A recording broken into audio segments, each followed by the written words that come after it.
갈라디아서 2장 20절, 우리 한 절 말씀을 다 함께 우리 하나님을 경외하는 마음으로 봉독하십니다. 나는 그리스도와 함께 십자가에 못 박혔습니다. 이제 살고 있는 것은 내가 아닙니다. 그리스도께서 내 안에서 살고 계십니다. 내가 지금 육신 안에서 살고 있는 삶은 나를 사랑하셔서 나를 위하여 자기 몸을 내어주신 하나님의 아들을 믿는 믿음 안에서 살아가는 것입니다. 아멘. 우리가 세상을 살면서 경험하게 되는 것은 참 좋으면 사람보다 좋은 게 없고 싫으면 사람보다 싫은 게 없구나 하는 것을 경험하게 됩니다. 왜 좋으면 사람보다 좋은 게 없을까? 하나님의 형상으로 지음받았기 때문이죠. 하나님의 영광, 그 하나님의 아름다움이 우리 사람 속에 있기 때문에 그 하나님의 형상이 나타나기 시작하면, 또 그 안에는 하나님의 형상을 볼 수 있는 눈이 열려지면 사람처럼 영광스러운 존재가 없죠. 사람처럼 아름다운 존재가 없죠. 그런데 우리 사람 속에는 죄가 들어왔어요. 죄는 마귀에게서 온 겁니다. 그렇기 때문에 죄는 마귀 형상을 가지고 들어와요. 이 죄가 우리 가운데서 역사하기 시작을 하면 우리 가운데서 마귀 형상이 드러납니다. 그 마귀 형상이 드러날 때 정말 사람처럼 악한 존재가 없고 사람처럼 정말 보기 싫은 그런 존재도 없죠. 그 사람이 영적 존재이기 때문에 그런 거예요. 하나님의 형상이 나타날 수도 있고 마귀 형상이 나타날 수도 있어요. 그 어성경을 하시는 이해실 사모님이 간증 중에 그런 얘기를 하시더라고요. 미국에서 목회할 때 당신은 목회하면서 마귀를 봤다고. 그 성도들, 그 사랑하는 성도들이지만 그 막 갈등이 일어나고 싸움이 일어날 때 그 속에 그 잠재있던 마귀 형상이 막 드러나기 시작을 하면 이게 뭔가 그런 생각이 들기도 하죠.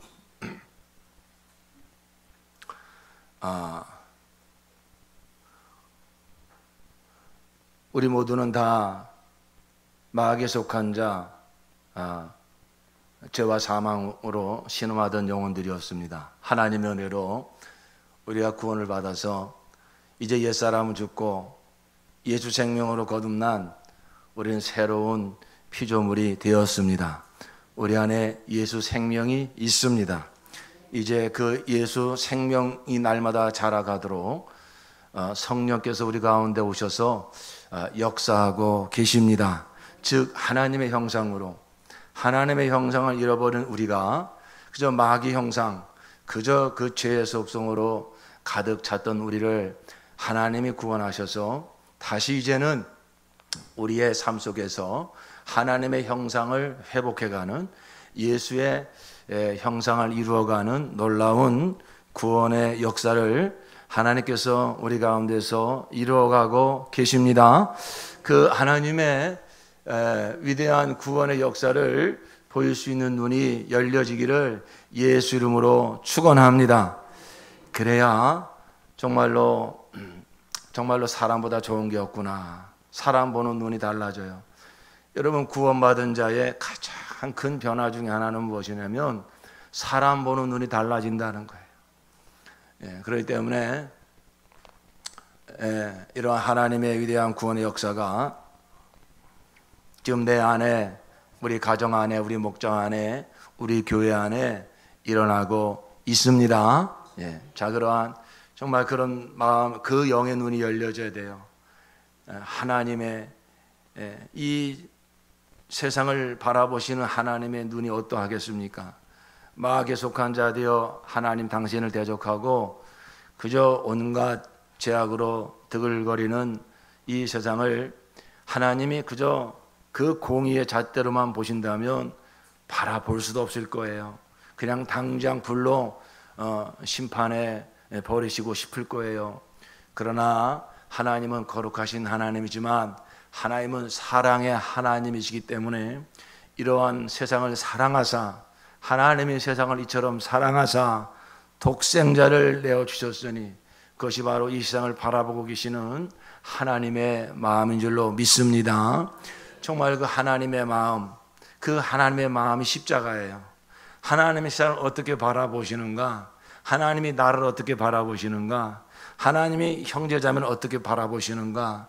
그 하나님의 마음이 가장 정확하게, 가장 진실하게 나타낸 자리가 바로 예수 그리스도의 십자가입니다. 그 하나님의 마음이 뭡니까? 그 더럽고 추악한 죄를 당신이 끌어안으시고 그 독생자에게 대신 담당하게 하시고, 그리고 우리를 그 죄와 사망에서 구원하여 다시 그 하나님의 형상을 이루어가는 자로 구원하시는 그 하나님의 마음, 그것이 바로 하나님의 마음.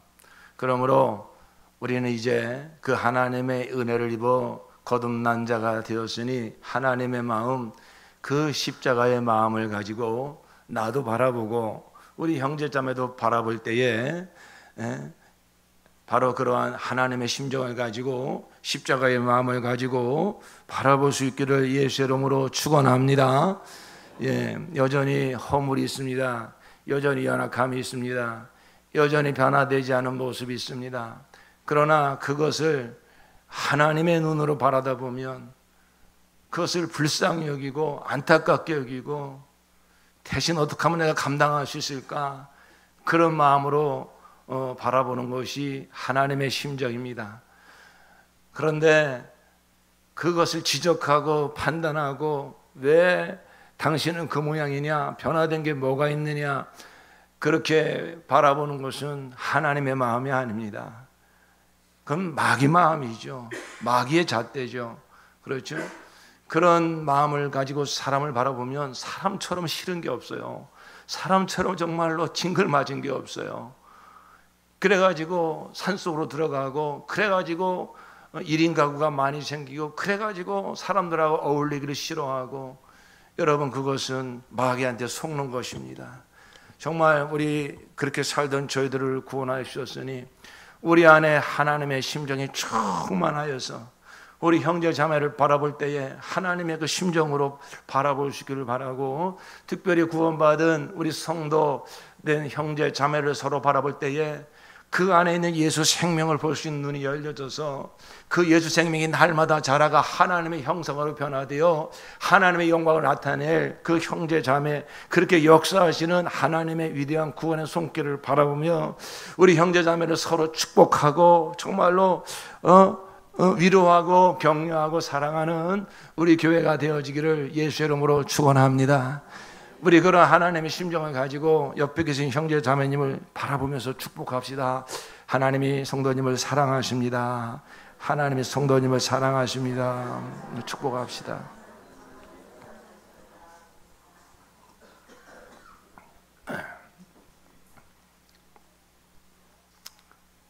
어떻게 하면 정말 우리가 하나님 마음을 더 가질 수 있을까?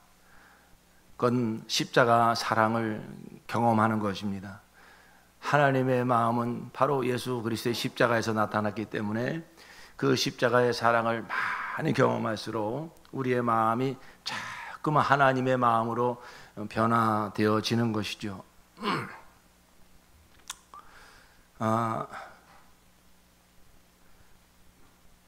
우리 교회에 하나님께서 강력하게 주신 사명, 십자가의 복음을 영화롭게 하라.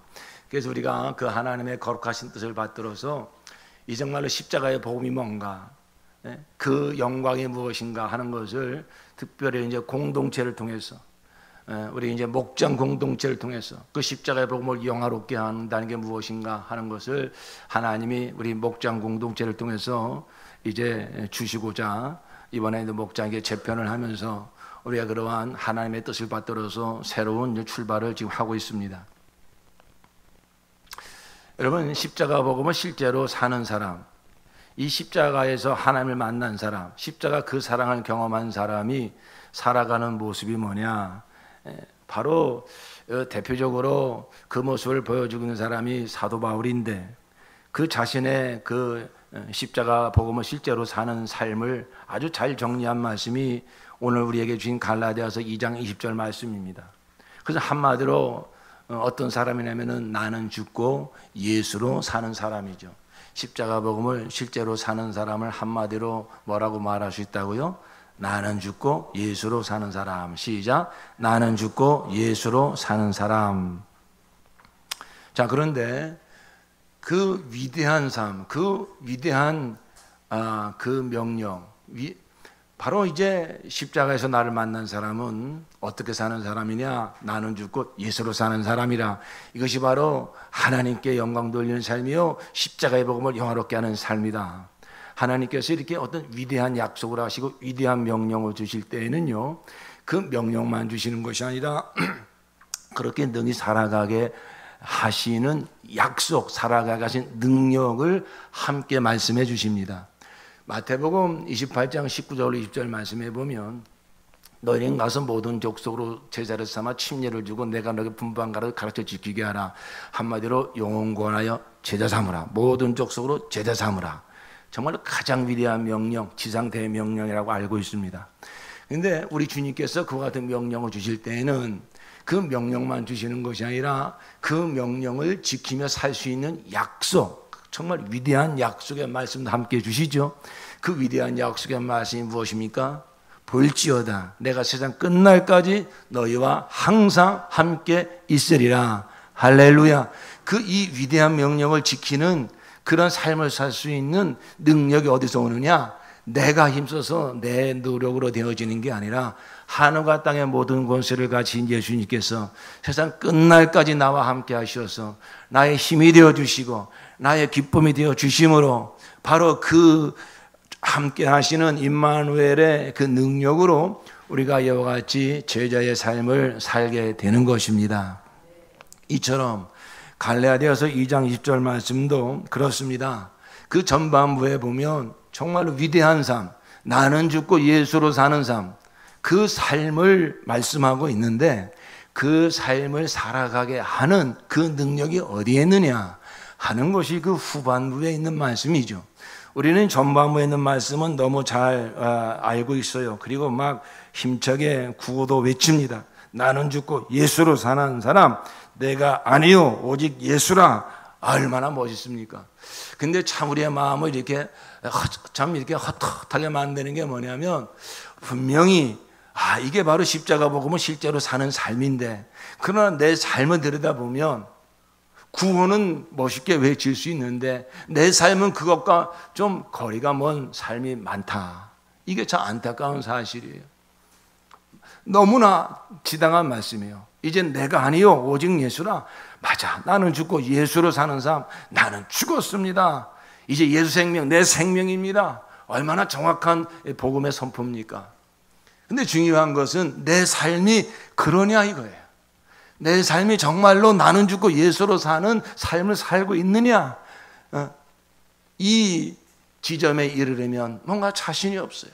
자꾸만 내가 살려고, 내 승질이 살고, 내 의가 살고, 내 열심히 살고, 내 감정이 살고 해가지고 또 한 주의 삶을 돌아보면 정말 내가 이 십자가의 복음을 알기는 알아도 제대로 산 삶이었구나. 그것 때문에 가슴을 치게 된다 이것이죠.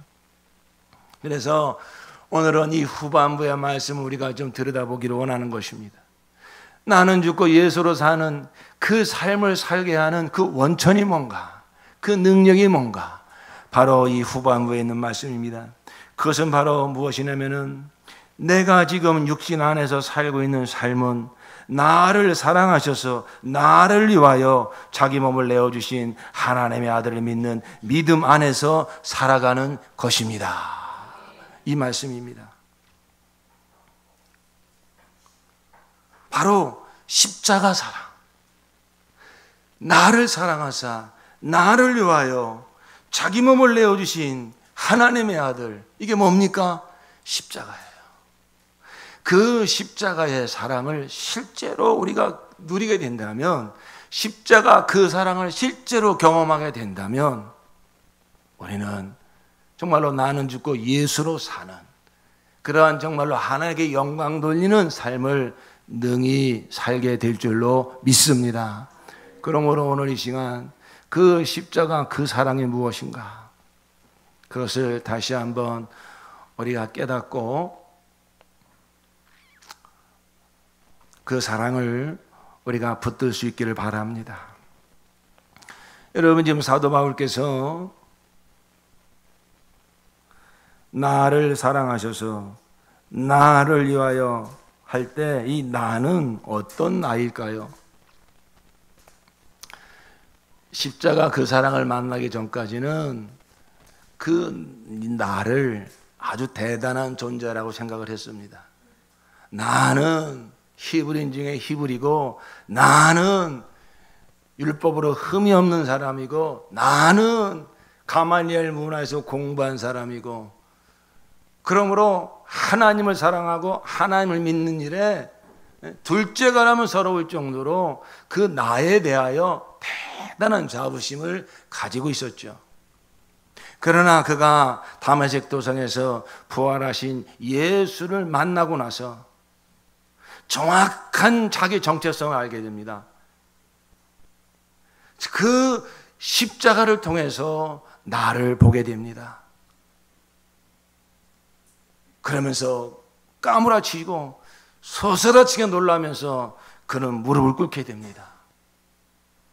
내가 이렇게 하나님을 열심히 믿는다고 그 내던 열심이 결국은 하나님의 그 뜻을 정면으로 도전하고, 하나님이 나 같은 자를 사랑하셔서 독생자를 보내주셨는데 그 하나님의 뜻을 몰라보고 그 예수를 믿음으로만 의롭게 되어지는 것이 하나님의 뜻인데 그것을 모르고 내 열심으로 나의 의를 세워서 어떤 구원에 이르러 보려고 했고, 절대 인간의 노력과 열심으로는 구원을 이루셨기 때문에 하나님이 벌써 그 율법과 선지자를 통해서 계속 계시하신 대로 독생자를 보내주셔서 그가 우리의 모든 죄를 끌어안고 십자가에 피 흘려 죽으심으로 그를 믿기만 하면 제3복 구원받는데, 이 십자가의 도를, 이 십자가의 복음을 이단이라고 정죄하고 그 복음을 전하는 스데반 집사 돌에 맞아 죽는 그 내가 앞잡이가 서고, 그 예수 믿는 그 잘못된 예수를 따르는 무리들은 전부 잡아 죽여야 된다고 혈기가 왕성하여 다 잡아다가 감옥에 가두고, 그날도 저 다메섹이라는 도성에서 예수 믿는 자들이 있다는 소문을 듣고 저들을 잡아 죽이려고 거리로 달려가는 노중에 부활하신 예수를 만났어요. 사울아 사울아, 어찌하여 너는 나를 핍박하느냐? 너는 가시채 달린 그 뒷발질하는 고통을 왜 스스로 자처하지 않으냐? 당신이 누굽니까? 내가 핍박하는 예수라. 거기서 사도 바울은 꼬꾸라집니다. 야, 내가 무슨 짓을 하고 있었던가? 나 같은 죄인이 어디 있는가? 나같이 차라리 자기가 죄인인 줄 알고 저 창기나 저 세리들은 그저 자기가 죄인인 줄 알고 하나님 무릎 꿇을 줄 알았지. 나는 내가 의인인 줄 알고 나보다 의로운 사람이 있으면 나와보라고 이렇게 하나님을 오해시키고 이렇게 하나님을 모독하고 십자가의 원수로 살던 자가 바로 나구나. 나는 죄인 중에 죄인이요, 나는 괴수 중에 괴수입니다. 그런 그 십자가를 통해서 발견한 나, 기고만장하고 잘난 척하고 남 무시하고 판단하고 이렇게 살던 나, 그런 나를 뻔히 아시면서 지금 이 후반절을 고백하는 게 그 말씀이 그겁니다. 그 앞에 다 기록할 수는 없지만은 내가 지금 육신 안에서 살고 있는 삶은 나를 사랑하셔서 할 때 그 나가 어떤 나냐 이거예요. 십자가의 원수로 살던 나, 하나님의 원수로 살던 나, 예수 믿는 자들을 잡아 죽이던 나, 하나님의 의 앞에서 내 의를 자랑하고 내 열심을 자랑하고 남을 마음껏 무시하고 판단하며 살던 원수 같은 나, 뭐가 사랑할 게 있다고, 뭐를 받아줄 게 있다고. 하나님은 그런 나를 사랑하셔서 나를 위하여 자기 몸을 내어주신 하나님의 아들, 그 아들을 믿는 믿음 안에서 살아가는 것입니다. 바로 이게 십자가 그 사랑이에요. 그게 나를 바라보시는 하나님의 마음이다 하는 것입니다.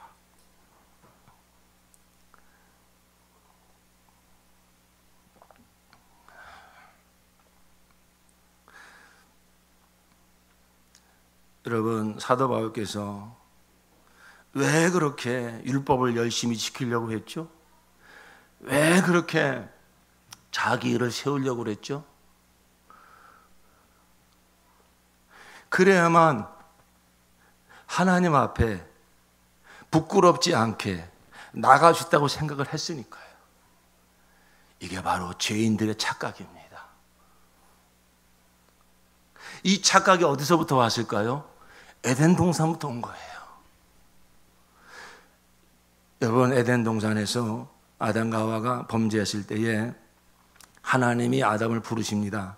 창세기 3장 9절에 여호와 하나님이 아담을 부르시며 그에게 이르시되 내가 어디 있느냐, 가로되 내가 동산에서 하나님의 소리를 듣고 내가 벗었으므로 두려워하여 숨었나이다. 내가 벗었으므로 두려워하여 숨었나이다 그랬어요. 이게 무슨 말씀이죠? 옷을 벗었다는 얘기입니까? 아니죠. 원래 처음 사람은요, 무엇을 입고 있었냐면 하나님의 영광을 입고 있었어요. 하나님의 영광. 그건 어떻게 사람의 말로 표현할 길이 없습니다. 근데 로마서 3장 20절을 보니까 모든 사람이 죄를 범하였으므로 하나님의 영광에 이르지 못하더니 그랬어요. 그러니까 죄를 짓는 순간에 하나님과의 관계가 끊어지고 죄와 사망이 들어왔을 뿐만 아니라 그를 덮고 있던 하나님의 영광이 떠나가 버린 거예요. 그 하나님의 영광은 대표적으로 하나님의 의요, 하나님의 사랑입니다. 그걸 원의라고 그래요. 하나님의 의가 그를 딱 덮고 있기 때문에, 그 하나님의 의가 자기의 의가 되기 때문에 부끄러운 게 없어요. 하나님의 의가 내 의니. 그 하나님의 사랑이 그를 완전히 덮고 있기 때문에 두려울 게 없어요. 외로울 게 없어요. 그게 하나님의 영광입니다. 그 죄를 범함으로 하나님의 영광이 떠나갑니다. 그러니까 하나님과의 관계가 끊어진 자기의 정체성, 하나님 없는 이 독립된 자아의 정체성이, 그 민낯이 무엇입니까? 부끄러움이요, 두려움입니다. 숨길 수 없는. 이것이 모든 사람에게 다 유전되는 그 하나님을 떠난 그 민낯이에요. 숨길 수 없는 모습이에요. 여러분, 겉으로 볼 때는 잘생겼고 돈도 많고 많이 배웠고 뭐 세상에 지위도 높고 저런 사람이 뭐가 부끄러울 게 있을까? 뭐가 두려울 게 있을까? 그 사람 속을 들어가 보십시오. 누구도 예의 없이 모든 사람 깊은 곳에는요, 왠지 부끄러워요. 왠지 두려워요. 왠지 채워지지 않는 열등감이 있어요. 왠지 외롭고 공허하고 허전함이 있어요. 무엇을 잃어버렸기 때문에요? 하나님의 영광을 잃어버렸기 때문에, 하나님이 떠나셨기 때문에. 그것을 세상 것으로 채워보려고 사람들이 노력하는 겁니다. 세상 돈으로, 지식으로, 명예로, 세상 지위로, 큰 집으로, 뭐 그런 것으로, 어떤 외모로, 사람들한테 인정받는 것으로 그 떠난 하나님의 영광을 대체해 보려고 아무리 그런 것을 주어 모은들 그건 다 썩어 없어지는 세상의 헛된 영광입니다. 그래서 모든 세상 부귀 영화를 다 누려본 그 솔로몬 왕이 전도서에서 뭐라고 고백을 하죠? 헛되고 헛되니 모든 것이 헛되고 헛되도다. 바로 이것이 사람의 본질이에요. 사도 바울도 그 잃어버린 하나님의 영광을 어떤 자기의 그 종교적 열심으로 자기의 율법을 잘 지키는 의로 그것을 채워보려고 한 거예요. 그러나 그러면 그럴수록 숨길 수 없는 그 내면의 고백은 뭡니까? 오라, 나는 곤고한 사람이로다. 이 사망의 몸에서 누가 나를 건져내랴. 사람들은 모르죠. 겉으로 볼 때는 아주 거룩한 것 같고 하나님 열심히 믿는 것 같고 정말로 부족함이 없는 것 같지만 하나님을 만나기 전에는, 하나님으로 채워지기 전에는 그 숨길 수 없는 부끄러움, 숨길 수 없는 두려움, 그것으로 모든 사람들은 다 고통을 받고 있는 것입니다. 이제 하나님께서 우리를 그러한 사람들을 사랑하시고 구원하시고 다시 하나님의 영광으로 채워주시고자 이 땅에 보내신 분이 바로 하나님의 독생자 예수 그리스도이십니다. 그런 하나님의 영광의 광채시요 본체의 형상이시라. 그리고 이제 그 하나님을 만나는 자리, 곧 예수님을 만나는 자가 하나님을 만나는 것인데, 그 예수님을 우리가 정말로 구원으로 만나는 자리, 생명으로 만나는 자리, 영광으로 만나는 자리가 바로 그 피와 물을 다 쏟으심으로 우리에게 하나님의 의와 생명을 주신 바로 십자가인 줄로 믿습니다. 그 십자가, 그 예수 그리스도의 십자가는 우리의 모든 죄와 사망을 대신 다 담당하여 속하신 자리요, 예수 그리스도의 그 십자가는 우리 인간들이 죄는 예수에게로 옮기고 하나님의 의는 예수에서 내가 받고 죄와 의가 바뀌어지는 자리, 그 자리가 바로 예수 그리스도의 십자가입니다. 거기서 사망은 가져가시고 하나님의 영원한 생명을 주신 자리, 그 자리가 바로 예수 그리스도의 십자가입니다. 그 예수를 통해서 의와 생명을 받은 자는 측량할 수 없는 하나님의 사랑을 경험하게 되는 겁니다. 내가 뭐라고, 나 같은 죄인이 무엇이라고, 당신께서 이 죄를 대신 다 담당하시고 나에게 영원한 의와 생명을 주셔서 하나님의 자녀로 거듭나게 하시다니, 그 측량할 수 없는 사랑, 그 바다를 먹물로 삼고 하늘을 두루마기로 삼아 쓴다 한들 다 쓸 수 없는 하나님의 사랑, 예수 그리스도의 십자가, 그 사랑, 바로 우리는 잃어버린 하나님의 영광을 다만 믿음으로, 다만 은혜로 다시 찾게 되었으니 그것이 예수의 의요, 예수 생명이요. 그러므로 우리는 다시 하나님의 영광을 쓰고 하나님의 영광으로 채움받아서 다시 우리는 하나님의 영광을 드러내며 사는 구원받은 하나님의 사람이 된 것입니다.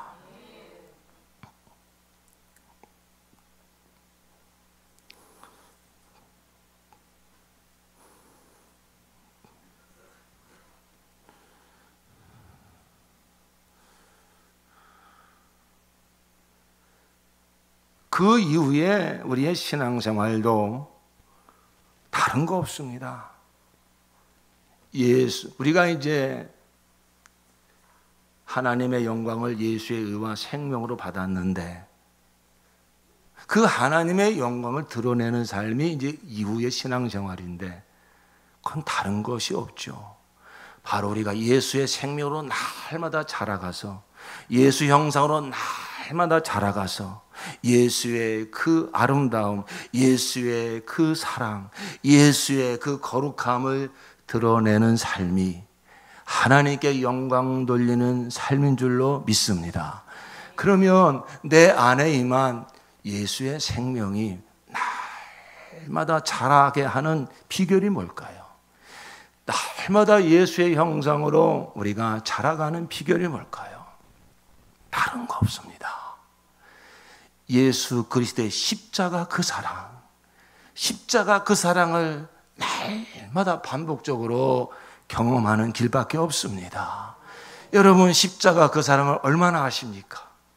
여러분, 십자가 그 사랑을 얼마나 경험하셨습니까? 사도 바울께서는 측량할 길이 없으니 그 깊이와 그 높이와 그 길이와 그 넓이가 어떠함을 깨달아 그 머리가 되신 예수 그리스도에까지 자라가자고 말씀하고 있습니다. 여러분, 십자가 그 사랑은요, 우리 평생 알아도 다 알 길이 없습니다. 우리 평생 찬양을 불러도 다 찬양할 길이 없습니다. 그러므로 우리 이 생명이 자라는 비결은 우리가 나는 죽고 예수로 사는 이 십자가의 복음을 실제로 살아 하나님께 영광 돌릴 수 있는 비결은 사도 바울의 고백처럼 나를 사랑하사 나를 위하여 자기 몸을 버리신 하나님의 아들 예수 그리스도의 그 사랑을 날마다 경험하는 길밖에 없는 줄로 믿습니다. 십자가 그 사랑 더 알기를 힘쓰십시오. 십자가 그 복음을 더 알기를 힘쓰십시오. 다른 것이 필요하지 않습니다. 그래서 사도 바울께서는 예수 그리스도와 그의 십자가 외에 다른 것도 알기를 원치 아니하노라. 예수 그리스도와 그의 십자가 외에는 결코 자랑할 것이 없노라. 예수 그리스도 십자가 그 사랑 안에 모든 것이 다 들어있기 때문입니다.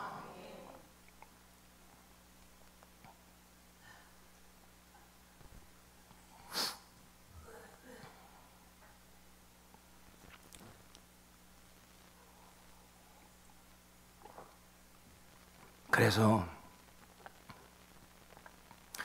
예수님을 처음 만난 그 자리도 십자가 그 사랑을 만난 자리 아닙니까? 그런데 그때 내 모습은 어땠습니까? 십자가에서 피와 물을 쏟아 주실 만한 그런 뭔가 멋진 모습이었습니까? 잘난 모습이었습니까? 아니죠. 정반대 아니었습니까? 나 같은 죄인이 뭐라고, 나같이 한심한 존재가 뭐라고, 하나님은 어찌하여 나를 포기하지 아니하시고 나를 찾아오셨는가, 나를 만나 주셨는가, 나 같은 죄인이 뭐라고 십자가에 빌려 죽으셨는가. 어찌 보면 가장 부끄럽고 가장 두려워하는 그 자리에서 그 부끄러움과 그 두려움의 자리를 나도 예의 없이 세상 것으로 그것을 채워보려고 그 발가벗은 몸이 부끄러워 아담과 하와가 무화과 나무 잎으로 치마 하체를 가렸다고 그랬습니다. 이게 세상 문화예요. 이게 바로 세상의 헛된 영광이에요. 그 영혼 깊은 곳에서 올라오는 그 부끄러움과 두려움을 가려보려고 세상 헛된 것으로 아무리 채워본들 채워질 수가 없어요. 하나님은 안타까운 모습으로 기다리시는 겁니다. 그런 것으로 죄가 가려질 수 없고 그런 것으로 하나님 앞에 담대하게 나올 수 있는 의가 될 수 없다는 사실을 알라고 율법도 주시고, 개인적으로는 우리의 인생 가운데서 하나님께서 안타까워 하시지만은 하나님이 아닌 예수가 아닌 것으로 내 인생을 치장해 보려고, 내 인생을 돋보이려고 사람들에게 그런 것을 인정받아 보려고 살아가는 모습들을 보실 때 우리 하나님께서 얼마나 안타깝겠습니까? 그러나 기다리는 것입니다. 그래서 그 모든 것이 헛되다는 것을 깨닫는 순간 거기서 실패와 낭패를 당한 후에 나같이 못난 자가 있을까? 나같이 더러운 사람이 있을까? 나같이 한심한 사람이 있을까? 그런 자리에서 우리가 무릎을 꿇을 때 우리 주님은 나타나셔서 그 더럽고 추악한 모습 그대로 끌어안아 주시면서 바로 이것이 너를 향한 나의 사랑이다. 사랑하는 아들아, 사랑하는 상우야, 사람들은 너에게 실망하여 너를 다 떠났어도, 너 스스로 안타까워, 너 스스로 한심스러워, 죽고 싶은 마음이 생겨도 나는 너 있는 그 모습 그대로 나는 너를 사랑한다. 내가 너를 품어준다. 이미 너를 향한 나의 사랑은 십자가에서 나타난노라. 너의 그 더럽고 추악한 죄를 내가 다 끌어안고 십자가에 피 흘려 죽었으며 변함없는 그 사랑으로 나는 지금도 너와 함께하고 있노라. 우리가 주님을 처음 만난 그 자리도 두렵고 부끄럽고 우리의 그것을 가려보려고 힘쓰고 애쓰던 것 다 낭패를 당한 그 자리, 죽고 싶은 그 자리에서 예수님은 십자가 그 사랑으로 찾아오셔서 우리를 만나 주신 줄로 믿습니다. 그뿐만이 아닙니다. 그렇게 예수님을 만났으면 주님만 바라보고 살아야 되는데 우리 간사한 우리 인간들은 그러지 못해요. 또 시간이 지나면 또 내가 뭐 해보려고 하고 또 내 노력으로 또 내 열심으로 뭐 해보려고 합니다. 또 세상 헛된 영광에 눈이 돌아가서 또 하나님의 영광을 위해 살지 못합니다. 그러다가 또 낭패를 당하죠. 또 쓰러지고 넘어지죠. 그럴 때 주님은 어떻게 하시죠? 거 봐라, 내가 그러지 말라고 그랬는데 너 그렇게 살더니 그 꼴 좀 봐라. 그러면서 주님께서 혀를 차실까요? 더 이상 너는 내가 기다릴 수 없다 포기하고 떠나실까요? 아닙니다. 주님은 나를 처음 만나실 때 그것처럼 동일하게 또 그 자리에 찾아오셨어.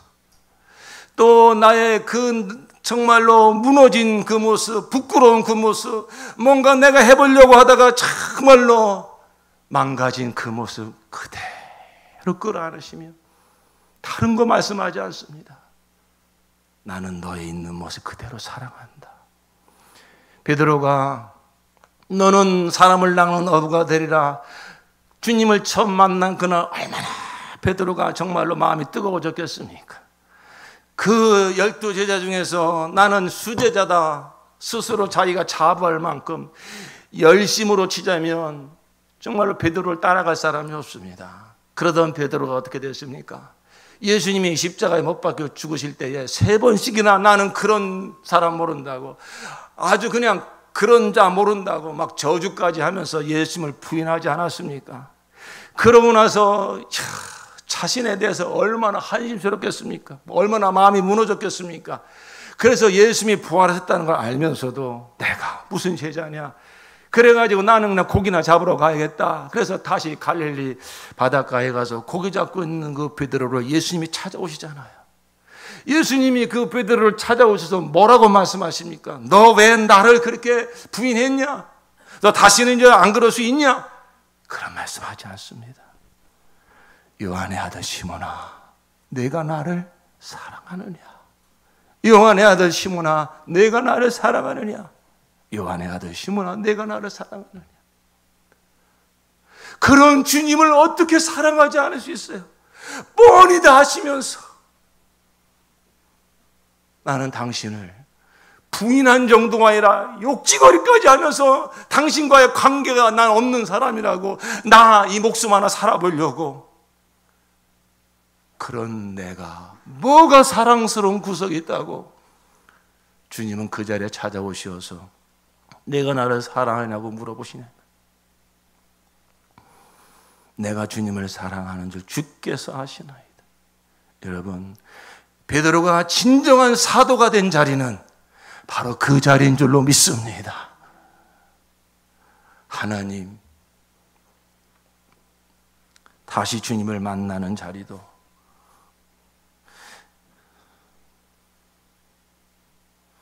주님을 처음 만나 구원받은 자리도, 다시 재소명을 받는 자리도, 주님은 항상 십자가 그 사랑을 가지고 찾아오십니다. 나의 더럽고 추하고 잘난 척 하다가 무너지고 내 열심으로 뭐 해보려다가 다 망가지고 그 부끄러운 모습, 그 두려운 모습, 그 한심스러운 모습, 예수님은 십자가 그 사랑으로 찾아오셔서 그대로 그대로 끌어안아 주십니다. 괜찮다. 나는 내 모습 그대로 나는 사랑한다. 이제 내가 힘쓰고 애쓰고 살아보려고 하는 그 삶을, 그 사역을 나한테 맡기지 않겠니? 내가 너의 힘이야. 내가 너의 사랑이야. 내가 너의 지혜야. 내가 너의 거룩이야. 할렐루야. 바로 나는 죽고 예수로 사는 삶의 비결은 다른 데 있는 게 아니라 십자가 그 사랑을 우리가 만날 때 내 있는 모습, 내 추하고 더러워 있는 모습 그대로 끌어안아 주시는 십자가 그 사랑을 반복적으로 경험할 때 우리는 점점 더 진정으로 나를 내려놓고 이젠 주님만 의지하며 살겠습니다. 주님만이 나의 힘이십니다. 주님만이 나의 소망이십니다. 이렇게 진정 나는 죽고 예수로 사는 삶으로 나아가게 되어 있는 것입니다.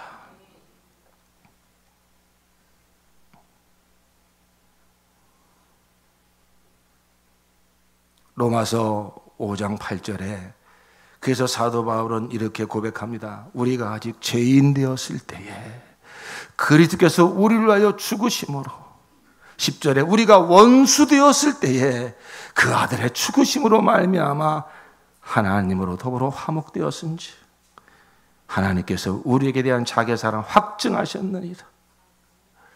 예수님을 만나고 보니까요, 하나님이 언제부터 나를 사랑하셨냐? 언제부터 나를 택하셨냐? 일단 사도 바울이 뭘 깨달았냐면 그 예수님과 동시대에 살았잖아요. 그 얼마 전에 골고다 언덕에서 십자가에 피 흘려 죽은 그분이 메시아라고, 그래서 그걸 사도 바울은 이단이라고 생각을 했잖아요. 그런데 그분이 진짜 메시아였구나, 하나님의 아들이었구나, 그걸 깨달았어요. 그리고 나서 뭘 고백하냐면, 아, 사울아 사울아 어찌 너 날 핍박하느냐? 당신 누굽니까? 네가 핍박하는 예수라.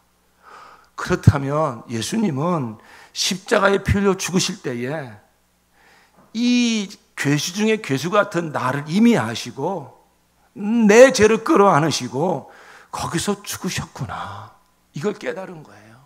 그래서 고백하기를, 내가 죄인 되었을 때, 내가 원수 되었을 때, 나 원수 같은 짓 할 때에 이미 하나님은 나를 택하셨기 때문에 내 죄를 끌어안으시고 십자가에 피 흘려 죽으셨구나. 그래서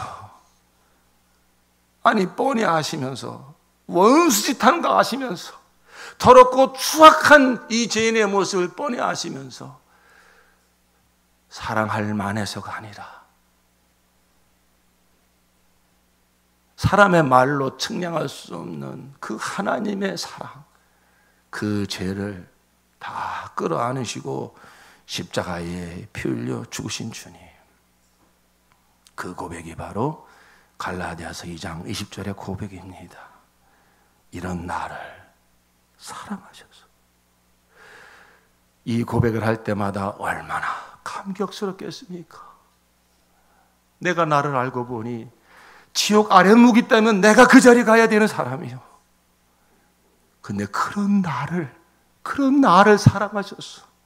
그런 나를 위하여 자기 몸을 내어주신 하나님의 아들. 사랑하는 성도 여러분, 그 경험의 정도 차이는 있지만 우리 모두 구원받은 자라면 십자가 그 사랑으로 찾아오신 예수님을 다 만난 그 자리가 있는 줄로 믿습니다.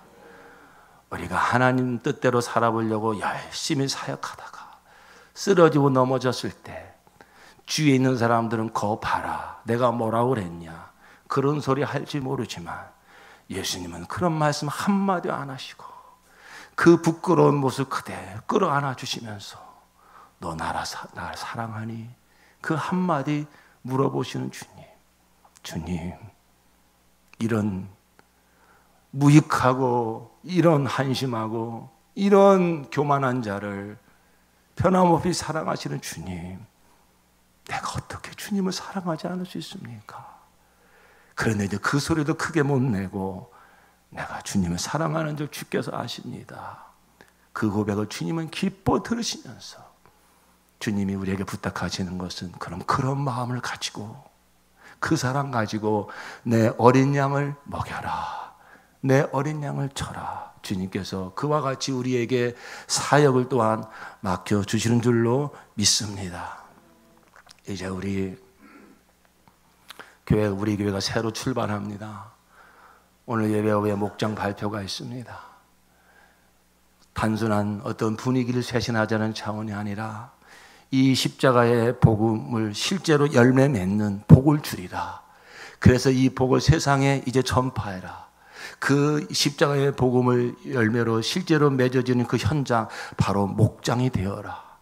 하나님께서 그러한 거룩한 뜻을 가지고 우리 교회에 이와 같이 역사하고 계십니다. 사랑하는 성도 여러분, 이 십자가의 복음을 실제로 맺는 목장이 되려면 어찌 해야 될까요?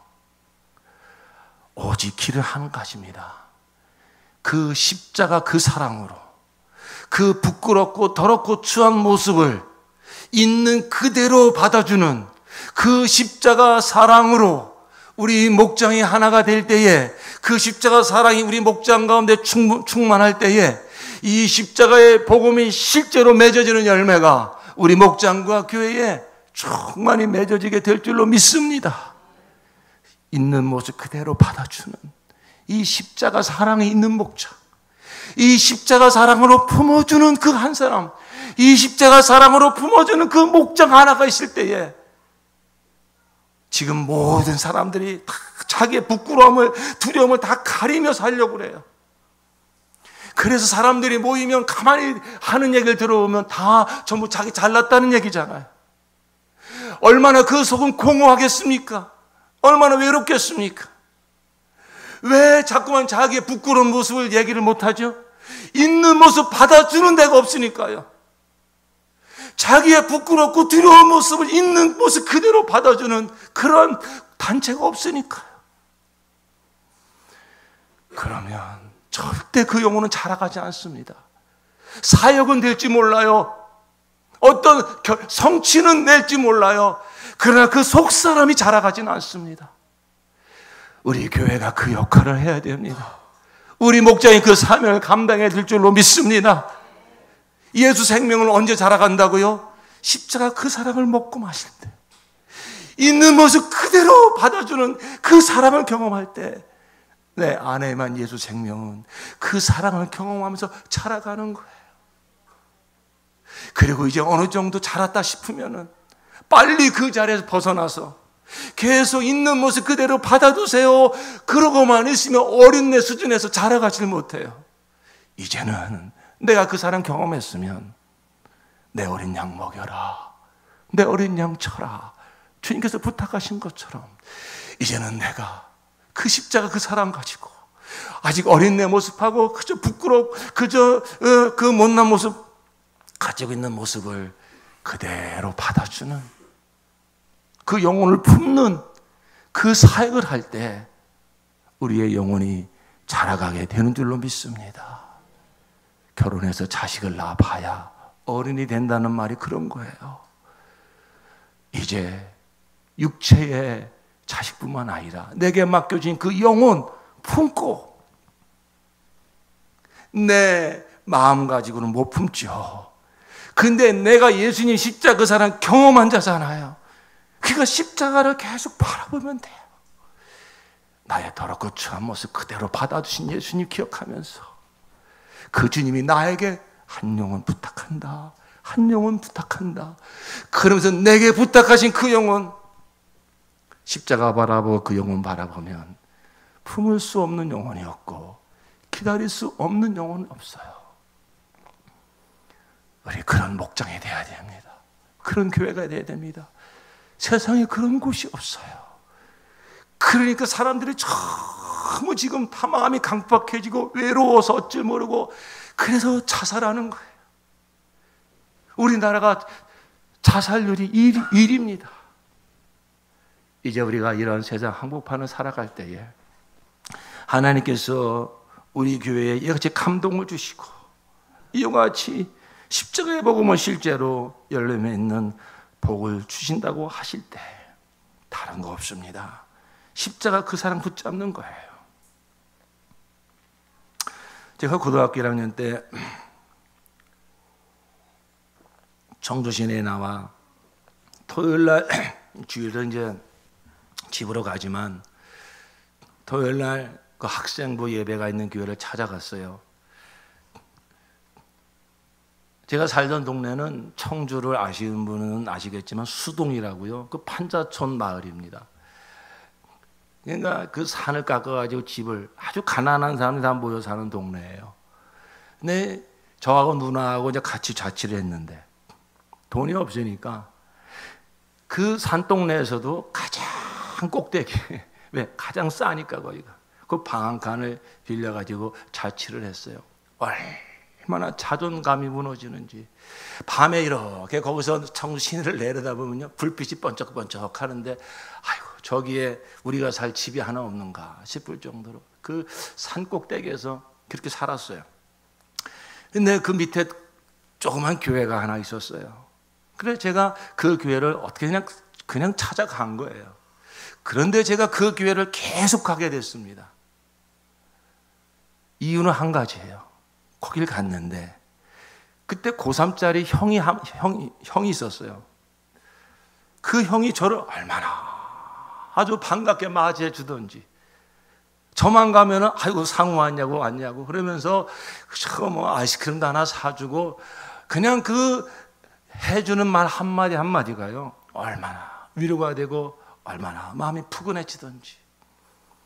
그저 한없이 자존감은 떨어지고, 그래서 그냥 뭔가 부끄러움이 있고 감추고 싶고, 그런 내 모습을 그냥 있는 모습 그대로 받아준, 따뜻한 품으로 항상 갈 때마다 환한 웃음으로 맞이해준 그 형 때문에 제가 그 교회를 계속 나가게 됐어요.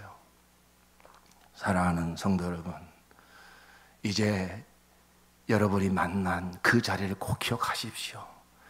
부끄럽고 추하고 더러운 그 모습, 그 자리에 찾아오셔서 그 모습 그대로 끌어안아 주신 예수님의 십자가 그 사랑을 늘 기억하면서 이제 주님이 우리에게 부탁하십니다. 그 사랑 가지고 한 영혼을 품어주지 않겠니? 그 사랑으로 충만한 목장을 세우지 않겠니? 주님의 그 사랑 가지고 이제 그 십자가의 사랑으로 하나가 되는 우리 목장을 함께 세워 나갑시다. 기도합시다.